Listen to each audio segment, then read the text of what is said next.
Radhe Radhe listeners, video को share करना मत भूलिएगा। तो चलिए स्टार्ट करते हैं। सुरहा ताल बलिया जिले के सुदूर पश्चिम में स्थित गंगा के छाड़न से बनी झील। अनुकूल परिस्थितियाँ यहाँ पक्षियों को खींच लाती हैं और प्रतिकूल परिस्थितियाँ प्रेमियों को। शहर के जानकार, खोजी और चुगलखोर आंखों से दूर प्रेमी युगल पक्षियों को देखते हुए झील किनारे बैठकर प्रेम बतियाते हैं। मगर अक्सर यहाँ यह भी होता है कि जिन नज़रों से बचने वे यहाँ आते हैं, वह नज़रें उन पर नज़र रखी होती है।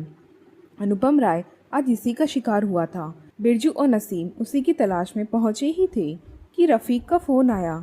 अस्सलाम वालेकुम, कहाँ हो? रफ़ीक ने पूछा। वालेकुम अस्सलाम रफ़ीक भाई, सुरहा ताल में हैं। साले तुम लोग को एक काम दिए और तुम पिकनिक मना रहे हो। पिकनिक कहाँ नसीब में है भैया, काम ही कर रहे हैं। अनुपम बाबू यहीं आए हैं। अच्छा, क्या कर रहा है वहाँ? रफ़ीक ने पूछा, जिसका कोई जवाब नसीम ने फ़ौरन नहीं दिया। अनुपम जो कर रहा था वह बता पाना नसीम के लिए मुश्किल था। जवाब न पाकर रफ़ीक ने फिर पूछा, मोबाइल में पैसा लगता है भाई, गुणा गणित बाद में करना, जल्दी बोलो, लड़का क्या कर रहा है वहाँ? कैसे कहे? नसीम ने भुनभुनाते हुए अपनी मजबूरी जाहिर की। मुंह के अलावा कहीं और से भी कह सकते हो क्या? तो कह दो, रफ़ीक ने झल्लाते हुए कहा। अब जवाब देना नसीम की मजबूरी थी। उसने मोबाइल के स्पीकर को दूर करते हुए बिरजू से पूछा, अबे चुम्मा को हिंदी में क्या कहते हैं? क्या हुआ? बिरजू ने पूछा। भैया पूछ रहे हैं कि लड़का क्या कर रहा है। चुम्मा कितना घटिया लगेगा कहने में, कुछ और बताओ, नसीम ने पूछा। चुंबन चुंबन बोल दो, बिरजू ने सीख दी। भाग बे, हिंदी नहीं बुझाता है उनको, संस्कृत कहाँ से बुझाएगा, नसीम ने ढपटा। पप्पी पप्पी बोल दो फिर, बिरजू ने ज्ञान दिया। हाँ हेलो, हाँ भैया, पप्पी ले रहा है सरवा, नसीम ने फ़ौरन ही मोबाइल कान पर लगाते हुए कहा। पप्पी, लड़की भी है क्या साथ में? रफ़ीक ने आश्चर्य से पूछा। हाँ तो लड़का को पप्पी लेना अभी बलिया तक नहीं आया है भैया। कहते कहते ही नसीम बंदर की तरह हंस उठा। खिकियाओ कम और फ़ोन बिरजू को दो ज़रा, रफ़ीक ने नसीम से कहा। नसीम ने फ़ौरन फ़ोन बिरजू को पकड़ा दिया। रफ़ीक ने प्रणाम पाती के बाद काम की बात बिरजू से कही। सुनो, लड़का लड़की सुरह ताल में मिल रहे हैं तो जाहिर है कि लड़की साथ नहीं लौटेगी। लड़की को निकल जाने दो, जब चली जाए तो दबोच लो इसको और सीधा ईंट भट्टे पर लेकर आओ। आम बागान होकर खेत वाला रास्ता पकड़ना। ठीक भैया, बिरजू ने कहा। उसकी आंख बराबर जोड़े पर गड़ी हुई थी। उसने देखा कि अनुपम और लड़की अब उठ रहे हैं। उसने फ़ोन पर ही रफ़ीक से कहा, दोनों उठ रहे हैं भैया, शायद अब निकले। अरे रसाला, ये तो। कहते कहते बिरजू कुछ देर विस्मय से भर गया। रफ़ीक ने उसके विस्मय को पकड़ते हुए पूछा, क्या हुआ, सब ठीक? कुछ नहीं भैया, लड़का निकल रहा है, हम बाद में बात करते हैं, भट्टे पर मिलते, कहते हुए बिरजू ने मोबाइल काट दिया। दोनों तेज़ी से निकलकर बाहर पहुँचे। उन्होंने देखा कि उनकी सोच के उलट अनुपम और लड़की दोनों ऑटो पर सवार हुए। बिरजू को मगर पता था कि ऑटो किधर जाएगी। उसने सीधा बसंतपुर के रास्ते पर डाल दी। बसंतपुर पहुंचने से काफ़ी पहले अनुपम ऑटो से उतर गया था। लड़की को यहाँ से अकेले जाना था। बिरजू जानता था कि लड़का कुछ दूर पीछे ही उतर गया है और अब टेम्पो स्टैंड तक पैदल ही आएगा। इसीलिए उसने टेम्पो स्टैंड से पहले एक आम के पेड़ के नीचे गाड़ी लगाई और नसीम को हट जाने को कहकर इंतज़ार करने लगा। थोड़ी ही देर में अनुपम आता दिखाई दिया। बिरजू उसे आता देख पीछे मुड़कर पेशाब करने का अभिनय करने लगा। अनुपम जब उसके ठीक सामने से गुजरा तो वह मुड़ा और मुड़ते ही अवाक होने का अभिनय करते हुए कहा, अरे राय साहब इधर कहाँ? अनुपम भी उसे देखकर पसोपेश में पड़ा, मगर फिर फ़ौरन ही कहा, यहीं आए थे रिश्तेदारी में, बस अब जा रहे हैं। शहर की ओर ही जा रहे हैं ना? चलिए ड्रॉप कर देते हैं, बिरजू ने कहा। अनुपम को भी आगे तक जाने का साधन बिना मांगे ही मिल रहा था, सो उसके लिए भी न कहने का कोई कारण नहीं था। उसे यह भी लगा कि यदि उसने ना किया तो दूसरा वहाँ अब इस इलाके में मिलना मुश्किल है। चलिए, अनुपम ने हामी भरी और मोटरसाइकिल के पीछे बैठ गया। उसके बैठते ही बिरजू ने नसीम को आवाज़ दी, नसीम भाई आ जाइए, कहाँ झाड़ी में यूनानी जड़ी ढूंढ रहे हैं? पजामे में सांप घुस गया तो भाई भाई का मिलन हो जाएगा। बिरजू के इतना कहते ही नसीम झाड़ियों से बाहर निकल आया। वह आवाज़ के लहजे से ही समझ गया था कि ज़बरदस्ती की ज़रूरत नहीं पड़ेगी। नसीम फ़ौरन आकर मोटरसाइकिल की पिछली सीट पर बैठ गया और अनुपम से कहा, अस्सलाम वालेकुम नेता भाई, ये गमछा मुंह पर बांध लीजिए। ट्रक वाला बहुत धूल उड़ाता है सब यहाँ। गमछा न बांधे तो घर तक नैन कजरारे हो जाएंगे। अनुपम ने हंसते हुए अपना ही गमछा मुंह पर बांध लिया। मोटरसाइकिल जब तक खेतों में नहीं उतर गई तब तक अनुपम जान ही नहीं पाया कि वह अगवा हो चुका है। मोटरसाइकिल ने पहले सड़क छोड़ी, फिर गंजड़े और आखिर में कच्ची धूल भरी मिट्टी को भी छोड़ते हुए ईंट भट्टे से लगे ईंटों से ही सजाकर बने गए अस्थायी कमरे के बाहर रुक गई। नसीम ने हाथ पकड़कर अनुपम को उतारा और लगभग खींचते हुए उसे कमरे के भीतर कर दिया। कमरे के भीतर का दृश्य अच्छे भले निर्भीक व्यक्ति को भी डरा देने के लिए काफ़ी था। ईंट भट्टे से ही आग लेकर एक चूल्हा भीतर जला हुआ था और कमरे में रफ़ीक एक मेमने के गर्दन पर कसाई वाला छुरा लिए बैठा था। मेमना अपनी पूरी ताकत से चिल्ला रहा था। रफ़ीक ने जब अनुपम को भीतर आते देखा तो छुरा रखकर मेमने को गोद में ले लिया और अनुपम से बोला, आइए मल्लिकार आइए। अनुपम ने जब रफ़ीक को देखा तो उसे थोड़ी राहत हुई। वह जानता था कि रफ़ीक समझदार है और उससे बात की जा सकती है, वरना तो बिरजू और नसीम के बीच उसकी जान का अब तक लगा था। ये सब क्या है रफ़ीक भाई? मटन खाएंगे मल्लिकार? रफ़ीक ने फिर से मेमने के गर्दन पर छुरा रखते हुए कहा। नहीं, यह तरीका सही नहीं है, मगर मिलने कोई ऐसे बुलाता है क्या? अनुपम ने कुर्ते पर से धूल झाड़ते हुए कहा। मिलने मुखातिब होकर बोला, साले तुम लोग इसको चुटकुला सुनाते हुए लाए हो क्या? भैया को पता ही नहीं है कि ये अगवा हो गया है। अगवा? रफ़ीक के इतना कहते ही अनुपम की आंखों में अनजान भय खींच गया। रफ़ीक से इतना सुनते ही नसीम ने अनुपम को पीछे से घुटने पर एक लात मारी। उसका पाँव मुड़ गया और वह आगे की तरफ ज़मीन पर बैठ गया। नसीम ने उसके दोनों हाथ पीछे खींचकर नारियल की रस्सी से इतनी ज़ोर से बांधा कि अनुपम की चीख निकल आई। झटका तो हम खिला नहीं पाएंगे नेताजी। ऐसा है, एक बार हलाल खा के देखिए। उंगली न चाट खाएं तो मेमना जिंदा कर देंगे। रफ़ीक ने गंभीर आवाज़ में ही कहा। भैया, दर्द किसमें ज़्यादा होता होगा? बिरजू ने अचानक ही पूछ लिया। दर्द तो बेटा सेक्स में ज़्यादा होता है, रफ़ीक ने फ़ौरन जवाब दिया। अरे बजरंगबली का नाम लीजिए भैया, हम पूछ रहे हैं झटका में कि हलाल में? बिरजू ने कान पकड़ते हुए कहा। पता नहीं बे, लेकिन सुने हैं कि झटका में ही होता है। रफ़ीक चहलकदमी करते हुए अनुपम तक आया और उसकी गर्दन पर छुरा रखते हुए बोला, कैसे बताइए ज़रा? बिरजू ने पूछा, जिसके जवाब में रफ़ीक ने अनुपम के बाल पकड़कर उसे आगे की ओर झुकाते हुए उसकी गर्दन पर छुरा रखकर कहा, देखो यहाँ से ऐसे मारेंगे तो सिर तो अलग हो जाएगा एक बार में, लेकिन दिमाग अचानक से जिस्म को कुछ बता नहीं पाएगा, इसीलिए दर्द होगा। आदमी नहीं, मेरा मतलब है जानवर तड़पेगा। ये झटका हुआ। और हलाल में बिरजू को भी अनुपम के ऊपर किया जा रहा नमूना पसंद आ रहा था। उसमें दिक्कत ही कोई नहीं है। देखो, ऐसे गर्दन पीछे करना, और ये है नस, ये वाली, ये उभर कर आ रही है ना, यही वाली, बस इसको रेत देना है, काम ख़त्म। खून में ऑक्सीजन का सप्लाई बंद, कोई दर्द नहीं, आराम से कुर्बानी हो गई, समझे? रफ़ीक ने अनुपम के बाल छोड़ते हुए कहा। ऐसी स्थिति अनुपम को भयभीत करने के लिए बयान की गई थी। अनुपम डर भी गया था, फिर भी यह उसका जज्बा ही था कि वह संयत था। बात रफ़ीक ने ही फिर छेड़ी। मालिक, आपको कृष्णानंद मौर्य याद है? हाँ, पिछले चुनाव में ठीक ठाक माहौल था उसका, बाद में पता नहीं क्यों बलिया छोड़ गया। अनुपम ने धीमे से ही कहा।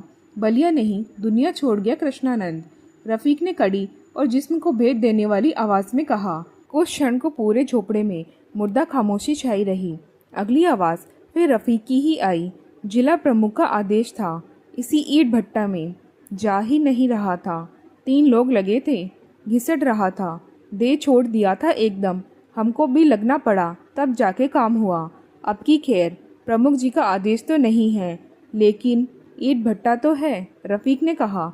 गर्मी और मारे डर के अनुपम के ललाट पर पसीना चूचुआ गया। हमें क्यों उठाया है? अनुपम ने अब सीधा मुद्दे की बात की। बैठाने के लिए। रफ़ीक ने भी मुद्दा ही बयान किया। लेकिन उससे क्या होगा? अनुपम ने भी अभी इतना ही कहा कि रफ़ीक के बोलने से पहले बिरजू बोल पड़ा। भैया, हम कह रहे हैं इसको कुर्सी सहित भट्टे में फेंकिए, आहुति दीजिए, गंगा मैया की जय बोलिए। हम फिर कह रहे हैं ये मगर बट परंतु लेकिन वाला सब माँ का भी नहीं होता है। निकलते वक्त भी मगर बट परंतु लेकिन लगाए रहता है। बिरजू की आंखों में गुस्सा देखकर अनुपम ने फौरन कहा, मेरा मतलब है कि हम सीट प्रत्याशी हो जाते हैं, प्रचार वरचार नहीं करेंगे, एक तरह से बैठना ही हुआ, वैसे ही हार जाएंगे। नहीं, आप उठेंगे तो चाहे समर्थन दे या न दे वोट बटेगा, इसीलिए बैठ जाइए, रफ़ीक ने कहा। रफ़ीक के ऐसा कहने पर अनुपम कुछ क्षण के लिए मौन हो गया, मगर उसे जवाब तो देना ही था और जवाब भी रफ़ीक के मन मुताबिक ही देना था। इसीलिए उसने कहा, ठीक है, 50,000 से ऊपर खर्चा हो गया, उसका कुछ करवा दीजिए, मिल जाएगा। उम्मीदवारी मत भरिए और संजय नेता को ज़रा अपने गांव दया छपरा घुमा दीजिए, आप साथ रहेंगे तो नेता को संभल रहेगा। रफ़ीक ने पीछे से उसका हाथ खोलते हुए कहा। और झुन्नू भैया? अनुपम ने पूछा। आप नहीं होंगे तो झुन्नू भैया संजय नेता को समर्थन दे ही देंगे, रफ़ीक ने कहा। ठीक है, मगर अगले चुनाव में आपको हमारा समर्थन करना होगा, अनुपम ने हाथ झटकते हुए कहा। वादा रहा, मटन बने, खाएंगे? रफ़ीक ने पूछा। नहीं, घर निकलेंगे, 11 बजने को हुआ, अनुपम ने घड़ी देखते हुए कहा। जैसी इच्छा। बिरजू, नेताजी को ढाला तक छोड़ दो, बेरिया वाली बस पकड़ लेंगे, रफ़ीक ने कहा। लेकिन अभी कहाँ मिलेगी बस, आखिरी बस तो 9 बजे ही। अनुपम की इस बात पर रफ़ीक ने मुस्कुराते हुए कहा। 2 घंटे से सवारी लिए आपके इंतज़ार में खड़ी है बस, आप पहुँचेंगे तभी चक्का हिलेगा। चलते हैं रफ़ीक भाई, कहकर अनुपम रफ़ीक के गले मिला। खुदा हाफिज़। और सुनिए, गले मिले हैं, धोखा न दीजिएगा, न तो भट्टे में आग हमेशा रहती है। कहते हुए रफ़ीक चुप हो गया। मोटरसाइकिल स्टार्ट हुई। बिरजू और नसीम अनुपम को लेकर ओझल होते गए। सुदूर शहर की इसी रात में चौकी लैंप पोस्ट के नीचे बैठे डाक साहब ने अपने साथ सिमट के बैठे कुत्ते को सुनाया। गुलाम कादिर खान जवां मर्द था। लाल किले की शहजादियाँ ही नहीं, बेगमें और बांदियाँ भी उस पर फिदा थी। बादशाह शाह आलम को शहजादियों के खराब हो जाने का डर सताने लगा। उसने गुलाम कादिर खान का बदिया करा दिया। ख्वाजा सरा गुलाम कादिर खान, बादशाह ने बार बार उसे अपमानित करने की गलती की। गुलाम कादिर खान बदले की आग मन में सुलगाए मौका तलाशता रहा। डाक साहब हथेलियां मलते रहे, साथ बैठे कुत्ते कूकू करते रहे। प्यार का बुखार रफ़ीक पर इस कदर तारी था कि दिन रात जब भी मौका मिले उसका जान पुराण शुरू हो जाता था। आज भी संजय और रफ़ीक कॉलेज में ही थे कि तभी उज़्मा का फ़ोन आया। संजय रफ़ीक के चेहरे के भाव से ही समझ गया कि फ़ोन उज़्मा का ही है। दोनों हालांकि कॉलेज लाइब्रेरी में किताबों की बाबत पूछने आए थे, जिसके लिए उन्होंने प्रधानाचार्य से लिखित प्रार्थना की थी। मगर रफ़ीक का फ़ोन एक बार चालू हुआ तो संजय जानता था कि इस स्थिति में फ़ोन के साथ लाइब्रेरी नहीं जा सकते, सो दोनों ही मैदान में घास पर बैठ गए। रफ़ीक बातों में मशगूल रहा। रफ़ीक को बात करते संजय सुनता रहा। बातें क्या थी, रफ़ीक बस हाँ में हाँ मिला रहा था। हाँ जान, सही जान, नहीं जान, वही बिल्कुल वही जान, ठीक कही जान। आज बात नहीं करोगी? क्यों नहीं करोगी? संजय पहले तो ध्यान लगाए सुनता और मौज लेता रहा, मगर जब जान का पहाड़ा 19 के पहाड़े की तरह असहनीय हो गया तो उसने टोका। मियाँ, जान का सैकड़ा लग चुका है, 108 बढ़िया नंबर है, वही ख़त्म करके जल चढ़ा दो। नहीं जान, वो तो नेता किसी और से बोल रहा है। हाँ जान, कॉलेज में ही है। रफ़ीक ने बात संभालने की कोशिश की। अरे सुनो तो जान जान, रफ़ीक कोशिश करता रहा। फ़ोन मगर दूसरी तरफ से कट गया। रफ़ीक ने मन महसूस कर कहा, तुमको क्या मिल गया नेता, प्रेमी युगल के बीच ढेला फेंक के, तब से जान जान करके जान ली है वो साले। नया नया प्यार है नेता, तुम नहीं समझोगे। रफ़ीक ने मोबाइल पॉकेट में रखते हुए कहा। हाँ, नई नई बहोरिया करेला में भी तड़का लगा देती है। क्या बतियाते हो बे इतनी देर? देखो नेता, बतियाने का तो ऐसा है कि फ्यूचर प्लान होता है, उनके दिमाग में सब फिक्स होता है। पर्दा कैसा लगेगा, चादर कैसा, गद्दा कैसा, तुम साले बाप के बगल में सो जाते हो। किंग साइज बेड के बारे में क्या जानते हो कुछ? इधर से उल्टो तो उधर, उधर से उल्टो तो इधर, यह भी उन्हीं से पता लगेगा। नीला रंग भी 19 तरह का होता है। तात जन्म में भी ज्ञान था तुमको, वही बताएगी कि आपकी शेरवानी पर्शियन ब्लू कलर की होगी। अब बताते फिरो बद्री प्रसाद छेदीलाल एंड सन्स वाले बुढ़ाऊ को की चच्चा, निकाल दो पर्शियन ब्लू। मैट्रेस भी 8 तरह का होता है, तुमको पता है? साइड सोने के लिए अलग, फ्रंट के लिए अलग, बैक के लिए अलग, हवा वाला अलग, पानी वाला अलग, दिल जानी वाला अलग। फोम मैट्रेस से कमर में दर्द होता है, ये तुमको कर्ल ऑन वाला नहीं बताएगा, यही बताएगी। तुमको कोड़ा पता है? चटाई पर सोने वाले आदमी। रफ़ीक का कहना जारी रहा। कहती है शराब जिस दिन पीकर आए उस दिन मेरा मरा मुंह देखेंगे। बेचारी को यही नहीं मालूम कि जिस दिन नहीं पिए उस दिन मेरा मरा मुंह देख लेगी। कहते हुए रफ़ीक को हंसी की रेल लग गई। अबे अंत करो अब, संजय ने हंसते हुए कहा। अंत? अभी तो प्रारंभ नहीं हुआ नेता, अभी तो घर वालों तक बात ही नहीं आई। अब्बू लीफ वाली चाय ही पीते हैं, अदरक तो बिल्कुल नहीं, पता है तुमको? बताओ, सरकंडे का इतना भाव, बाहर मिले तो लीद और लीफ में अंतर न कर पाए। संजय ने उज़्मा के पिता की बाबत कहा। भीतर की बात हो रही है बे, ये सब शादी के बाद का प्लान है। रफ़ीक ने कहा। शादी के बाद तक का प्लान फ़ोन पर कर लेते हो साले, और फ़ोन पर करने वाला काम कब करते हो? संजय ने चूहल करते हुए पूछा।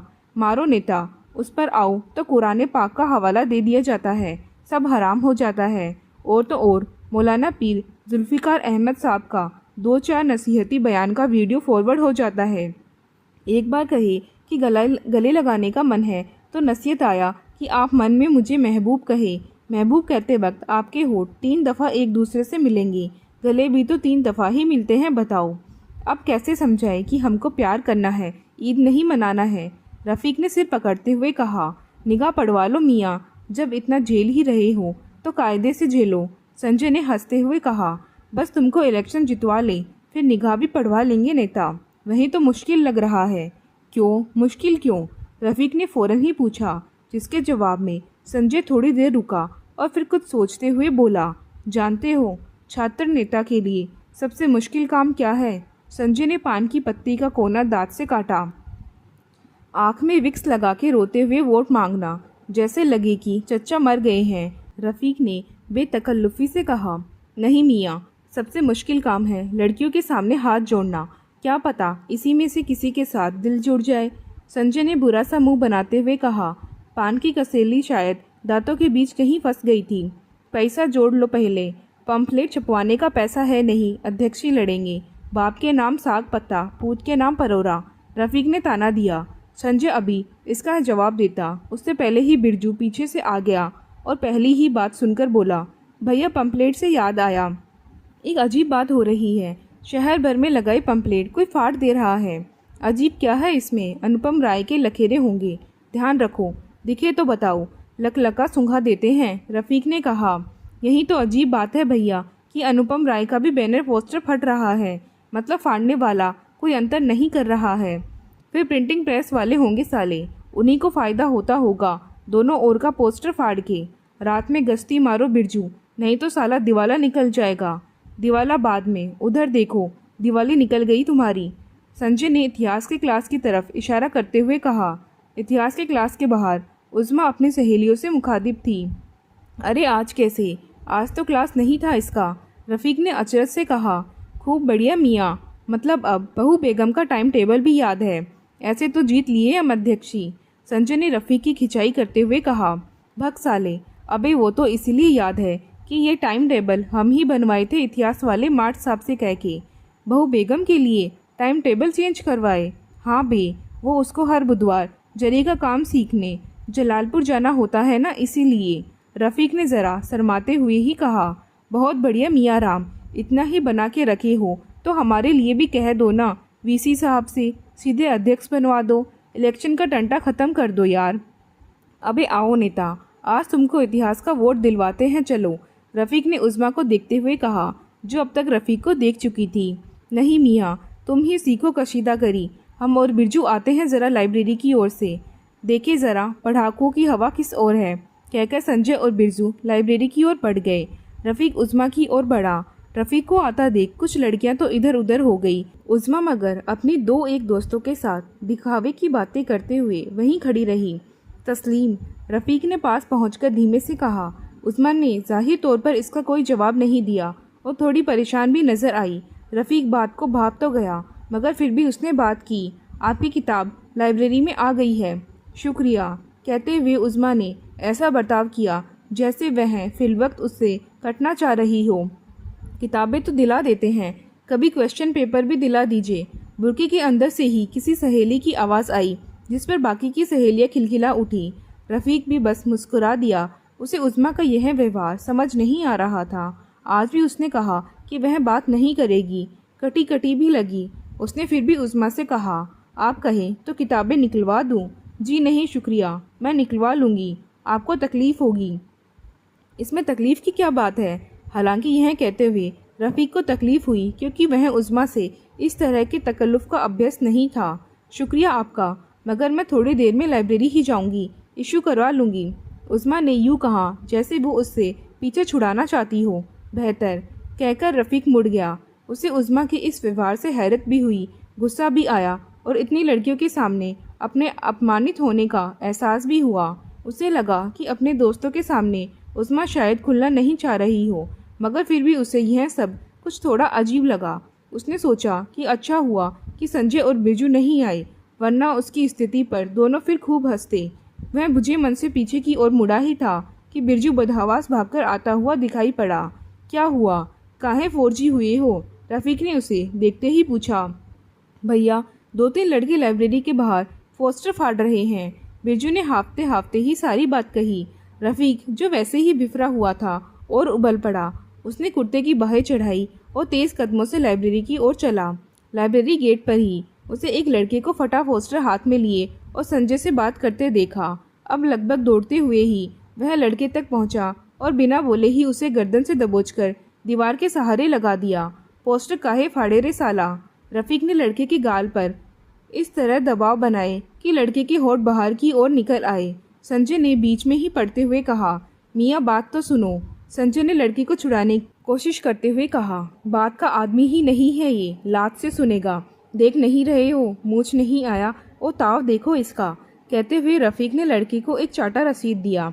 अरे मियाँ, डाक सा। संजय की बात रफ़ीक ने फिर आधे में ही काट दी और तेज में कहा, डाक डाकनी जिन जिन्नात सब निकलेंगे नेता। देखो ना, अभी फ़ौरन अल्लाह अल्लाह बोलेगा। नाम क्या रे साला? रफ़ीक ने अब गाल छोड़कर गिरेबान पर मुट्ठी कसते हुए पूछा। मियाँ सुनो भाई, भोजाई का। संजय को फिर रफ़ीक ने अधूरे में काटा। नेता ऐसे लंड भांगुरों के लिए उसका कसम वसम मत देना, बता दे रहे हैं, हम मान नहीं पाएंगे। कहते हुए रफ़ीक ने फिर लड़के से कहा, नाम भुला गया क्या रे? इसरान हसन, इसरान हसन, इसरान हसन। और बाप का नाम? लड़के ने कुछ नहीं कहा। संजय भी कुछ देखकर सिर पकड़कर चुप बैठ गया। 2 क्षण की ही चुप्पी रही होगी कि पीछे से आवाज़ आई, डॉक्टर मुस्तकीम हसन। अब की बार आवाज़ लड़के की नहीं बल्कि पीछे से आई। यह जनाना आवाज़ थी और इस आवाज़ को रफ़ीक खूब पहचानता था। यह उज़्मा की आवाज़ थी। लड़का और कोई नहीं बल्कि उज़्मा का छोटा भाई था। रफ़ीक को काटो तो खून नहीं वाली स्थिति थी। उसके नाक और कान शीतलहरी की हवा की तरह सुन्न हो गए। वह धीमे से गिरेबान छोड़कर लड़के का कॉलर ठीक करने लगा। झेपता हुआ ही सही, वह अभी कुछ बोल पाता, तब तक उज़्मा उसे अंगार आंखों से घूरती अपनी भाई का हाथ पकड़कर सामने से ही चली गई। जाते हुए रफ़ीक बस उसके मुंह से एक ही शब्द सुन पाया, जलील इंसान।